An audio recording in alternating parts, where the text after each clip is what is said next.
बिस्मिल्लाहिर्रहमानिर्रहीम। अस्सलाम वालेकुम नाज़रीन, आप यूट्यूब चैनल देख रहे हैं। मैं इमरान खान हूँ। पहले तो एक तस्वीर की बात कर लें कि अमरीकी फ़ौजी पनाहगाह में बैठे हुए हैं और सोशल मीडिया पे ये वीडियो वायरल हो गई। देखें, ये सोशल मीडिया का दौर है और इसमें प्रोपेगेंडा बहुत तेज़ी से होता है और इन टूल्स को इस्तेमाल किया जाता है।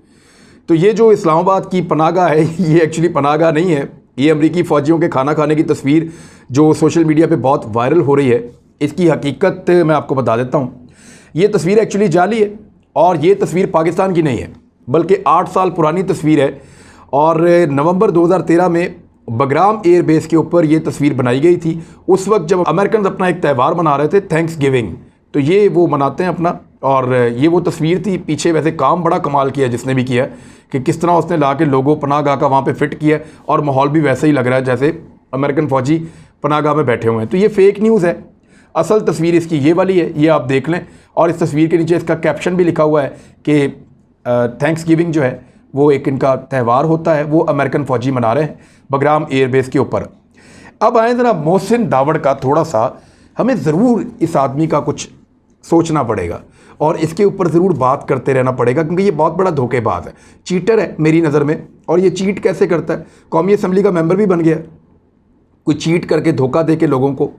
और अफ़गान इसके जलसों में आते हैं, वो अफ़गान जिनको भारत ने ट्रेन किया था, वो अफ़गान जो भारत के लिए काम करते हैं, वो अफ़गान जो पाकिस्तान को दिन रात गाली देते हैं। जब उनको आप वापस लेकर जाते हैं और बाढ़ से उस तरफ भेजते हैं वापस अफ़गानिस्तान, तो ज़मीन पे लेट लेट के रोते हैं, हाथ जोड़ जोड़ के रोते हैं कि हमें अफ़गानिस्तान मत भेजिए, हम पाकिस्तान में रहना चाहते हैं। लेकिन जैसे ही आप उनको पाकिस्तान में छोड़ते हैं, फिर वो पाकिस्तान को गालियाँ देते हैं। बहुत सारे अफ़गान मेरे दोस्त हैं और बड़े अच्छे लोग हैं। वो ये बताते हैं कि हम इनको समझाते हैं कि यार, अगर तुम्हें इतना ही बुरा लगता है पाकिस्तान, तो इस मुल्क को छोड़ क्यों नहीं देते? रहते यहाँ पे हो, खाते यहाँ पे हो, फिर गाली देते हो। चंद लोग हैं, ज़्यादा नहीं हैं, चंद हज़ार हैं, और वो मोहसिन दावड़ जैसे लोगों के साथ मिले हुए हैं। मोहसिन दावड़ ने एक ट्वीट किया है और जो ट्वीट उसने किया वो मैं आपको पढ़ के सुना देता हूँ, फिर आपको बताता हूँ कि एक्चुअली प्रॉब्लम क्या है इस बंदे को। 2 रोज़ कबल अमेरिका ने काबुल में ड्रोन हमला किया था, जिसके बारे में इंकशाफ हुआ। पहले तालिबान और अमेरिका कह रहे थे कि ये टेररिस्ट हैं, उनके ऊपर किया गया है, लेकिन बाद में पता चला कि ड्रोन हमले में 7 मासूम बच्चों समेत एक ही ख़ानदान के 10 अफराद जाँ बहक हुए हैं। अब मोहसिन दावड़ का ट्वीट आता है, वो कहता है कि काबुल में अमरीकी ड्रोन हमले में 7 बच्चों समेत अपने 10 अरकान से महरूम होने वाले ख़ानदान से दिली ताज़ियत करता हूँ। ये अफ़गान हैं, जिनमें मासूम बच्चे भी शामिल हैं, जिन्हें अफ़गानी होने की वजह से अपनी जानों के साथ बहुत भारी कीमत चुकानी पड़ रही है। ये मोहसिन दावड़ का दुख आप देखें, तकलीफ़ आप देखें। अंग्रेज़ी में इसने ट्वीट किया, मैंने आपको उर्दू में पढ़ के सुना दिया। इसका दिल इतना दुखी है, इतना परेशान है ये उन अफ़गानों के लिए कि कितना जुल्म है ड्रोन हमला, जिसमें आम शहरी मारे जाते हैं। आप दहशतगर्द को मारना चाहते हैं और आम शहरी मारे गए हैं। मेरा दिल बहुत दुखी है इस बात पर, दिली ताज़ियत करता हूँ। मासूम बच्चे थे, अफ़गानी होने की वजह से जाने गई हैं, भारी कीमत चुकानी पड़ी। ये मोहसिन दावड़ कह रहा है। अब ज़रा देखें, जब पाकिस्तान में ड्रोन हमले होते थे तो उस पर ये मोहसिन दावड़ क्या कहता था। और ये बड़ी काबिल गौर बात है, जब इमरान खान साहब ड्रोन हमलों के खिलाफ आवाज़ उठाई थी, इमरान खान साहब ने, वज़ीर आज़म ने, और उन्होंने कहा था कि ड्रोन हमले बंद करो, अमेरिका को इजाज़त नहीं होनी चाहिए। उस वक्त पाकिस्तान में ये वाहिद शख्स था, ऐसा लगता है, जो बड़ा खुला कर ड्रोन हमलों के हक में आया था। यानी इमरान खान साहब वाहिद आदमी थे जो खिलाफ थे, उनके बहुत सारे और साथी थे। ये दूसरी तरफ का एक्सट्रीम था। ये दूसरी तरफ सबसे आगे खड़ा हुआ था कि जनाब ड्रोन हमले तो सवाल ही पैदा नहीं होता। और तालिबान खान का इमरान खान साहब को लक़ब भी दिया गया। और आज वही मोहसिन दावड़ इमरान खान के मौक़िफ़ की तायीद कर रहा है एक ट्वीट करके। 2013 में क्या कहता था, ज़रा ये आप देखें। ये कह रहा है शीरी मज़ारी को मुखातिब करते हुए कि ही डिज़र्व्स पीस प्राइज़। ये वो अमेरिकन के लिए कह रहा है कि उसको अमन का नोबल इनाम मिलना चाहिए, because he increased the drone attacks, क्योंकि उसने ड्रोन हमलों की शिद्दत में इजाफा कर दिया है। Which increased the number of deaths of the terrorist, कि जिससे दहशतगर्दों की अमवात में भी इजाफा हो गया है। ड्रोन द बेस्ट, कि ड्रोन से बेहतर कोई चीज़ नहीं हो सकती। शीरी मज़ारी ने कहा कि आम लोग मारे जा रहे हैं, अमेरिका को ड्रोन्स बंद करने चाहिए और बराक ओबामा को शर्म आनी चाहिए। तो इसने कहा जी उसको तो मिलना चाहिए नोबेल प्राइज़ अमन के लिए, बराक ओबामा को, क्योंकि वो ड्रोन हमले बढ़ा रहा है और उन ड्रोन हमलों से दहशतगर्द मर रहे हैं। तो ड्रोन सबसे बेहतर है। तब सिविलियंस की मौत के ऊपर इसकी ज़बान से एक लफ्ज़ नहीं निकला, बल्कि इसने कहा क्या, उमर चीमा ने जब इसके ऊपर ट्वीट किया तो इसने उसको कहा bullshit, drone are the only मसीहा for the people of Waziristan, कि वजीरिस्तान के लोगों के लिए एक ही मसीहा है और वो ड्रोन हमले हैं। Killing the high profile militants, जो हाई प्रोफाइल मिलिटेंट हैं उनको मारने के लिए बेहतरीन एक मसीहा है। हालांकि जब पाक फौज ने वहां पे मिलिटेंट्स को मारने के लिए ऑपरेशन किया वजीरिस्तान में, तो ये फौज के खिलाफ हो गया। यानी जो अमेरिका करता था ये कहता था ठीक है, जो पाकिस्तान कहता था वो कहता था गलत है। अब अमेरिका क्योंकि छोड़ के चला गया है तो अमेरिका के भी खिलाफ हो गया। यानी अजीबोगरीब कंफ्यूज आदमी है। रियासत पाकिस्तान को जो चीज़ सूट करती है वो ये कहता है कि ये बहुत गलत है। रियासत पाकिस्तान को जो चीज़ बुरी लगती है और पाकिस्तान के खिलाफ जाती है उसको कहता है ये बहुत ठीक हो रहा है। मिसाल के तौर पर इसने एक और ट्वीट में कहा कि only two civilians who bring the militants to their homes are the effectives of drones who can not be called innocent. उसने कहा वो आम लोग या सिविलियंस जो मिलिटेंट्स को अपने करीब या अपने घरों के पास या घरों में आने देते हैं वही मारे जाते हैं ड्रोन्स में, उनको आप मासूम नहीं कह सकते। यानी अब ये अपनी डेफिनेशन निकाल रहा था मासूम होने की या ना होने की। तो कोलेटरल डैमेज जब पहले होता था, कोलेटरल डैमेज इसको कहते हैं, कोलेटरल डैमेज जब पहले होता था कि जब दहशतगर्दों को मारने आता था ड्रोन तो आम लोग साथ बहुत सारे मारे जाते थे जिनका दहशतगर्दी से कोई ताल्लुक नहीं था, मासूम लोग थे। तो तब ये कहता था ठीक हो रहा है और अब ये कहता है कि गलत हो रहा है, इसलिए कि अशरफ गनी भाग गया, इसलिए कि अफगानिस्तान में इसके स्टेक्स हैं। यानी पाकिस्तान में मारे तो जानवर हैं, इंसान नहीं है, जितने मर्जी मारे यहाँ पे। अफगानिस्तान में इंसान है। हम कल भी मजम्मत करते थे ड्रोन्स की, हम आज भी मजम्मत करते हैं ड्रोन की। ड्रोन कल भी बुरे थे, ड्रोन्स आज भी बुरे हैं, लेकिन इस आदमी ये अपने आप को खुद ही बेनकाब कर रहा है और हकायक आपके सामने आ चुके हैं। अब आ जाएं एक और चीज़ की तरफ कि हमारी काबीना ने पाकिस्तान की वज़ीर-ए-आज़म इमरान खान साहब की सरबराही में काबीना का इजलास हुआ और उन्होंने अफ़गान अवाम से इजहार यकजहती और नेक ख्वाहिशात का इजहार करते हुए उम्मीद ज़ाहिर की है कि अफ़गानिस्तान की 40 साल दुखों की दास्तान अब ख़त्म हो जाएगी। पाकिस्तान उसमें रोल प्ले कर रहा है। देखिए बहुत मुश्किल वक्त गुजारा अफ़गानों ने। 1979 में आए थे रशियंस, उसके बाद एक जंग चलती रही, फिर 89 में वो गए, उसके बाद ये आपस में लड़ते रहे, फिर 1996 में तालिबान की हुकूमत आई, 2001 में अमेरिका ने अटैक कर दिया और तब से लेकर अब 2021 तक लड़ रहे हैं 20 साल से। तो 40 साल एक हॉरिबल इन्वायरमेंट था अफगानिस्तान का, 42 साल हो गए हैं लगभग। तो एक बड़े खौफनाक माहौल के बाद उनको अमन नसीब हो सकता है। पाकिस्तान की नेक तमन्नाएं भी हैं, पाकिस्तान उनका साथ भी देगा। और एक और ख़बर है जो बहुत इंपॉर्टेंट है, ये मैं आपके सामने रखता हूँ कि PMLN जो है उनका मीडिया सेल बाज नहीं आ रहा। मरीम नवाज़ चुप रहे या बोलती रहे, कोई ना कोई काम वो करती रहती है। मरीम नवाज़ की सोशल मीडिया टीम ने एक ट्रेंड चलाया कि हम हैं खौम-खा इसमें। ये क्या है? हम हैं खौम-खा इसमें।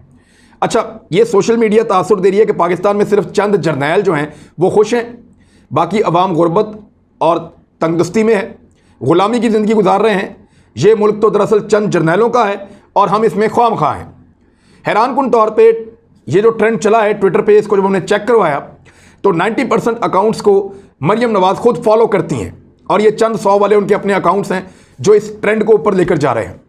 यहाँ ये भी आप याद रखेंगे नवाज शरीफ साहब ने 2 दिन पहले जो एक खिताब किया था, वहाँ कराची में तकरीर की थी, उसमें उन्होंने वो नगमा बताया था कि ये वतन तुम्हारा है तुम हो पासबा इसके। वो असल में ये है कि ये वतन तुम्हारा है, हम तो है खाम-खा इसमें। ये मियाँ नवाज शरीफ साहब ने फ़ौज की तरफ इशारा किया और ये कह दिया और फिर उसको जो है वो ट्रेंडिंग में डाल दिया और वो एक ट्रेंड बन गया है। अब देखें, वाकई ये बात ठीक है कि मियाँ साहब आप लोग तो खाम-खा हैं इसमें। पासमा तो इसके हम हैं जो पाकिस्तान के अंदर रहते हैं, जिनकी जायदादें पाकिस्तान में हैं, जिनके कारोबार पाकिस्तान में हैं, जिनका जीना मरना पाकिस्तान में है, जिनका इलाज पाकिस्तान में है, जिनकी किस्मत के फ़ैसले पाकिस्तान के अंदर होते हैं। पाकिस्तान आगे बढ़ता है तो हम आगे बढ़ते हैं, पाकिस्तान पीछे जाता है खुदा न खास्ता तो हमें नुकसान होता है। आपका क्या मियाँ साहब? आपके बच्चे बाहर, आपकी जायदादें बाहर, आपकी प्रॉपर्टीज़ बाहर, आपके कारोबार बाहर, आपके इलाज बाहर, आपकी अमवात बाहर, आपकी हर चीज़ तो पाकिस्तान से बाहर है। तो आप तो वाकई खाम-खा इसमें। ये वतन हमारा है, तुम हो खाम-खा इसमें। और जो लोग ये कह रहे हैं ना कि हमें खाम-खा इसमें, एक्चुअली ये पाकिस्तान पाकिस्तानियों का है। इस किस्म के प्रोपेगेंडा से आप साबित क्या करना चाहते हैं? कौम को डिवाइड करना चाहते हैं। क्या चाहते हैं कि कौम इस फौज के गले पड़ जाए, यूनिफॉर्म को जाके गिरबान से पकड़ दे, उनके साथ झगड़ा शुरू कर दे। यही चीज़ें जो हैं बहुत सारे मुल्कों को तबाही के दहाने पर लेकर आई हैं और इसी तरह के ट्रेंड पहले शुरू होते हैं और बाद में लोगों के जज्बात को भड़काया जाता है, उनको उनकी अपनी फौज के खिलाफ उकसाया जाता है, मुल्क में नफरत पैदा की जाती है और फिर उसके नताइज निकलते हैं। खामखा इस मुल्क में वो लोग हैं जिनके स्टेक्स तो बाहर हैं। खामखा तो वो लोग हैं जो अफगानिस्तान पे एक लफ्ज़ नहीं बोल सकते। खामखा तो वो लोग हैं जिनका फ़ायदा और नुकसान बैरूनी आकाओं के साथ मिला हुआ है, उनके साथ जुड़ा हुआ है। वाकई आप लोग खामखा इसमें। और जहाँ तक पब्लिक की बात है तो आप चंद पेड अकाउंट्स के साथ इस किस्म के ट्रेंड तो चला सकते हैं, लेकिन लोगों की सोच या लोगों का अंदाज़ा बदल नहीं सकते। एक और ट्रेंड इन्होंने चलाया और उस पर यह कह रहे हैं कि खामोशी जुर्म है। यानी ये क्लेम कर रहे हैं कि इस वक्त फ़ौज के ख़िलाफ़, एक एस्टेब्लिशमेंट के ख़िलाफ़, उनके मजालिम के ख़िलाफ़ अगर ना बोला गया और खामोश रहा गया तो ये एक जुर्म है। तो मियाँ साहब से गुजारिश है कि आ जाएं पाकिस्तान और आके बोलें, जो बोलना है यहाँ आके बोलें। वहाँ बैठ के आप कभी मसाइलों के फार्मूले बता रहे हैं, वहाँ बैठ के आप कभी हमदुल्ला मुहिब से मिल रहे हैं, वहाँ बैठ के कभी आप कोई गाली दे रहे हैं, कभी कोई बात कर रहे हैं। आइए पाकिस्तान में आके जवाब दीजिए, मुकाबला कीजिए। आइए पाकिस्तान में और आके खामोशी तोड़ दीजिए। कौन सी ऐसी बातें हैं जो अब रह गई हैं बाकी आपकी करने वाली? मियां नवाज शरीफ साहब को ये समझ नहीं आ रही। इस किस्म के ट्रेंड चलाने से क्या वो लोगों की सोच बदल पाएंगे? मेरे ख्याल में नफरत में इजाफा करेंगे और ये नफरत उल्टी उनके खिलाफ भी बढ़ती चली जाएगी। एक और बड़ी खबर है, वो ये है कि पाकिस्तान ने फैटफ की 27 शराइत पूरी करनी थी, 26 पूरी कर दी थी। इसके बावजूद फैटफ की ग्रे लिस्ट पे पाकिस्तान को रखा हुआ था। 27वीं शर्त भी पाकिस्तान पूरी करने जा रहा है। अब दुनिया के लिए एक बहुत बड़ा इम्तिहान है कि कैसे रखेंगे पाकिस्तान को ग्रे लिस्ट में।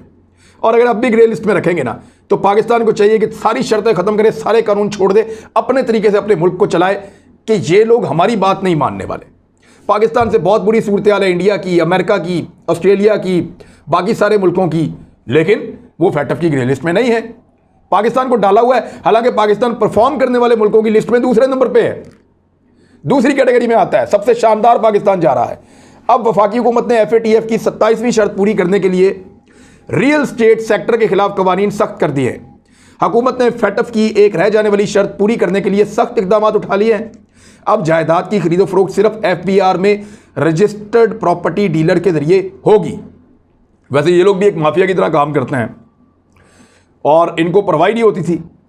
पैसा ये दरख्तों से तोड़ रहे थे और जिस तरीके से ये करते थे चीज़ें, बहुत सारे लोगों को नुकसान पहुंचाते थे, बहुत सारे लोगों का हक भी खा जाते थे और टैक्स भी नहीं देते थे। तो मेरे ख्याल में ये अब काबू आ जाएंगे। हुकूमत ने ये शर्त पूरी करने के लिए FBR में रजिस्टर्ड प्रॉपर्टी डीलर के ज़रिए जो है वो एक खरीदो फरोख्त का तरीकाकार बना दिया है। जायदाद की खरीदो फरोख्त के लिए अदायगी नकद के बजाय लाजमन बैंक अकाउंट के जरिए की जाएगी। यानी ब्लैक मनी है, जो चोरी का पैसा है, जो डर्टी मनी है, उसका रोल ख़त्म। अब आपको नकद अदायगी आप नहीं कर सकते, अब आप बैंक अकाउंट के जरिए से अदायगियाँ करेंगे। 2 सितंबर को शुरू होने वाले फैटफ के इजलास में पाकिस्तान की ग्रे लिस्ट से निकलने के इम्कानात बढ़ गए हैं, क्योंकि हुकूमत ने टेरर फाइनेंसिंग और मनी लॉन्ड्रिंग के खिलाफ इकदाम के तहत प्रॉपर्टी के शोबे में लागू कवानीन मजीद सख्त कर दिए हैं। अब ग्रे लिस्ट से अगर पाकिस्तान को अब भी नहीं निकालते तो फिर दुनिया समझ जाए कि ये ग्रे लिस्ट क्या है। ये सिर्फ चंद मुल्कों की या साम्राज्य ताकतों की एक ख्वाहिश है। प्रॉपर्टी डीलर FBR को मुतारफ़ करदा एप्लीकेशन के ज़रिए जायदाद की खरीदो फरोख्त के लिए आने वाले अफराद की अक़वाम मुत्तहिदा की जारी करदा फ़हरिस्त से चेकिंग की जाएगी, ताकि मनी लॉन्ड्रिंग में मुलव्वस अफराद की निशानदेही हो सके और जो लोग दहशतगर्दी या इस तरह की चीज़ों में मुलव्वस होते हैं वो यहाँ पर फ़ायदा ना उठा सकें। अक़वाम मुत्तहिदा की फ़हरिस्त में नाम होने की सूरत में खुदकार एप्लीकेशन के ज़रिए FBR के मातहत इदारे को नाम चला जाएगा। जायदाद की खरीदो फरोख्त के लिए रकम की अदायगी खरीदार अपने बैंक अकाउंट के जरिए से कर सकेगा। हुकूमत इस हवाले से जल्द बाज़ाब्ता तौर पर ऐलान भी करने वाली है। तो ये एक और बहुत बड़ी डेवलपमेंट थी, मैंने कहा आपके सामने ये भी रख दूं। तो ये है जी सारी सिचुएशन। मोहसिन दावड़ को याद रखिएगा, पाकिस्तानी अगर मासूम लोग ड्रोन हमले में मारे जाएं खुश होता है, तालियां बजाता है, इंजॉय करता है, कहता है अमन का नोबल इनाम दें। लेकिन जब अफगानिस्तान में वही जुल्म होता है तो फिर आवाज़ उठाता है। ये किसका हमदर्द है? पाकिस्तान का। इस बारे में सोचिएगा। अब तक के लिए इतना ही। अपना ख्याल रखिएगा, अपने इस चैनल का भी। अल्लाह हाफ़िज़।